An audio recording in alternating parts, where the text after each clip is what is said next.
నేను అలా చూడగా నాకు ఇదొకటి దొరికింది. అదేంటి అంటే 'Devadatta Patnaik the pregnant king'. ఇది ఇంకా ఇప్పుడే మొదలెట్టాను, ఇంకా పూర్తవ్వలేదు. ఇది ఒక పుస్తకం. ఇది చాలా 'ద ప్రెగ్నెంట్ కింగ్' రివ్యూస్ కానీ, చదవడానికి కానీ, వినడానికి కానీ చాలా బాగుందని చెప్పి నేను రివ్యూస్ చూసి నేను తీసుకున్నా. ఇదైతే మాత్రం నేను సాఫ్ట్ కాపీ ఒక్కసారి ఒక గ్లాన్స్ వేసి, అంటే సాఫ్ట్ కాపీ ఒకసారి చూసి నేను తీసుకున్నా. 'The essence of motherhood'. The essence of motherhood అంటే ఏంటంటే, అంటే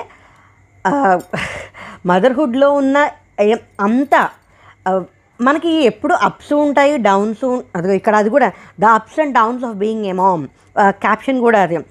ఇది రాధికా జిందల్ అని ఇవిడ రాసింది. ఇవిడ చాలా బాగా రాసింది, బాగుంది, నాకు బాగా నచ్చింది. ఇందులో ఏంటి అంటే అసలు ఆ ప్రెగ్నెన్సీ ఏంటి, ప్రెగ్నెన్సీ డైట్ గురించి కానీ, ప్రెగ్నెన్సీలో గర్భ సంస్కారం గురించి, దాని తర్వాత ఏమంటారు దాన్ని, ఏమేమి ఫుడ్స్ ఏ ట్రైమిస్టర్